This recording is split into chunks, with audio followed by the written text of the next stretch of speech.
साल 2026 के लिए आने वाले दिनों के लिए 5 बड़े प्रेडिक्शन क्या होंगे आपके?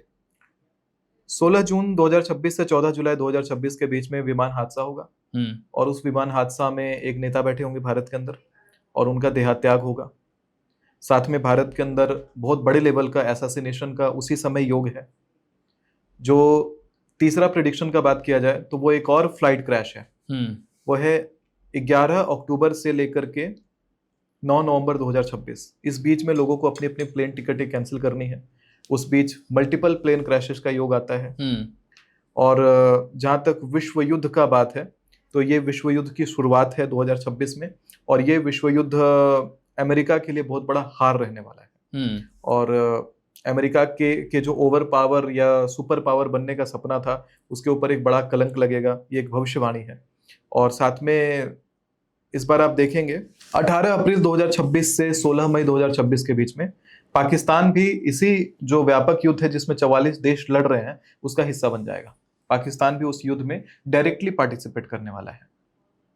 और 2026 में क्या बड़ी घटना आपको नजर आती है? प्लेन क्रैश हो गया, भारत के लिए आपने बता दिया कि किसी नेता के लिए अहित होता हुआ आपको नजर आ रहा है। हाँ। दुनिया के लिए आपने कह दिया कि अमेरिका के लिए मुश्किल समय है और 5 वर्ष तक अभी ये युद्ध आगे जारी रह सकता है। जी, एक बहुत बड़ा प्रिडिक्शन है कि 18 अप्रैल 2026 से 16 मई 2026 के बीच में चाइना रशिया वाला जो प्रांत है वहां पर बहुत बड़ा विस्फोट दिखाई पड़ रहा है।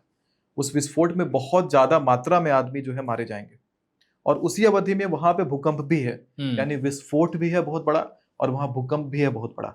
तो एक प्रकार से बहुत बड़ा क्षति का योग आता है उस वाले प्रांत में। चाइना रशिया मंगोलिया का 18 अप्रैल 2026 से 16 मई 2026 के बीच में।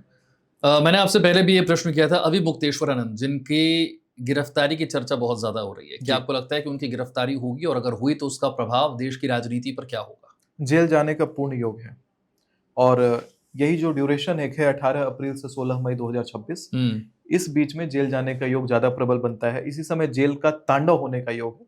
जेल में मानवाधिकार नियमों के उल्लंघन का योग है जिसको लेकर के जेल से संबंधित बातों को लेकर के लोग सड़कों पे दिखाई देंगे और बहुत भारी मात्रा में हिंसा होता हुआ दिखाई पड़ता है। यानी अविमुक्तेश्वरानंद जी का जेल जाना बहुत बड़े हिंसे को बुलावा देता है।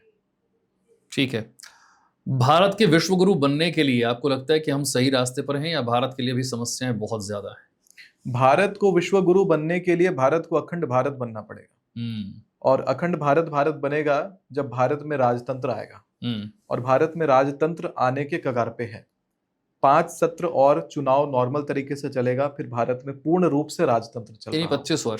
25 वर्ष के अंदर, उसके बाद 25 वर्ष के अंदर ही भारत में राजतंत्र का शुरुआत स्टार्ट हो जाएगा। स्टार्ट समझिए कि अब भारत में राजतंत्र जैसे ही नियमों का डिमांड है और भारत जैसे ही अखंड भारत बनेगा फिर आप देखिएगा कि कई सारे देश भारत में एक साथ मिल जाएंगे। पाकिस्तान मिल जाएगा, अफगानिस्तान वापस मिल जाएगा, पीओके का सपना देख रहे थे वो भी लौट आएगा, बांग्लादेश भी भारत में जुड़ जाएगा। भारत के अभी टुकड़े जितने हो रहे हैं उतने टुकड़े नहीं होंगे, भारत मिल जाएगा। लेकिन इस 25 वर्षों में भारत का टुकड़ा होता हुआ भी देखेंगे।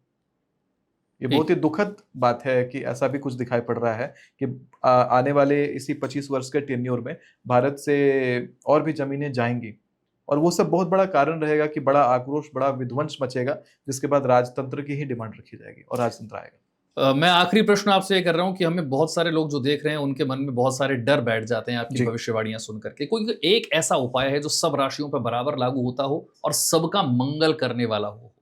देखिए, एक उपाय है बड़ा अच्छा जिसमें आप सुबह जब भी उठते हैं तो उठ करके भूमि को स्पर्श जरूर करिए और भूमि को स्पर्श करके जैसे आप क्रीम लगाते हैं अपने चेहरे पे वैसे ही जो भी धूल लगा हो हाथ में उसको अच्छे से पूरे चेहरे पे लगाइए और मंत्र बोलिए, समुद्र वसने देवी पर्वत स्तन मंडले विष्णु पत्नी नमस्तुभ्यम पाद स्पर्शम क्षमस्व में। और कई बार होता है कि आप कई सारे तरह तरह के लोगों से इंटरेक्ट करते हैं, नेगेटिव लोगों से भी इंटरेक्ट करते हैं, उनकी नेगेटिविटी आपके ऊपर असर ना करे तो उसके लिए ये वाला याद कर लीजिएगा। एक सीगमेंट है दुर्गा कवच से, अभिचारिणी सर्वाणी मंत्र यंत्राणी भूतले भूचरा खेचरा चैव जलजा सचोपदेशिका सहजा कुलजा माला डाकनी शाकनी तथा अंतरिक्ष चरा घोरा डाकनी च महाबला ग्रह भूत पिशाचश्च यक्ष गंधर्व राक्षसा ब्रह्म राक्षस वेताला कुष्मांडा भैरवादेहा नश्यंती दर्शना तस्य कवचे हृदय संस्थिते। तो चाहे जो भी शक्ति उसके साथ चल रही होगी, उन सभी शक्तियों का यहाँ पे नाम ले लिया गया, जितनी नेगेटिव ऊर्जाएं होती हैं उनका नाम ले लिया गया, और देवी की आराधना करने मात्र से वो सभी शक्तियां नष्ट हो जाती हैं। तो ये सुनने में एक पैराग्राफ जैसा लगा होगा, पर ये वाला सीगमेंट अगर आप याद कर लेते हैं तो किसी भी प्रकार का नजर दोष या नेगेटिविटी आप पर असर नहीं कर सकती। दिन में एक बार अपने आप को अग्नि स्नान जरूर दे दें, कोई माचिस ही हो शायद आपके पास, या आग कपूर में जला करके, कपूर जला करके दिए में, और अपने चारों तरफ अग्नि को घुमाएं और घुमा करके यही अभिचारिणी सर्वाणी ये वाला जो मंत्र है इसको बोलिए और प्रतिदिन इसको करिए। आप देखेंगे कि किसी भी प्रकार की नेगेटिविटी कोई तंत्र करना चाह रहा होगा, कुछ भी करना चाह रहा होगा, सब कट जाएगा, आप सब तरीके से मुक्त रहेंगे। बहुत बहुत शुक्रिया सुमिताचार्य जी, हमारे साथ एक बार फिर से इस पॉडकास्ट के लिए, इस बातचीत के लिए। दुनिया में बहुत कुछ नेगेटिव हो रहा है, लेकिन हमारी कोशिश रहती है कि लोगों को सावधान भी करें और कुछ ऐसे उपाय उन तक जरूर पहुंचाएं जिससे उनके जीवन में मंगल होता रहे, आसपास जो कुछ भी नेगेटिव हो रहा है उसका असर उन पर कम से कम हो। बहुत बहुत शुक्रिया इस बातचीत बहुत बहुत के लिए। धन्यवाद, नमस्कार, अपने शो में आमंत्रित करने के लिए।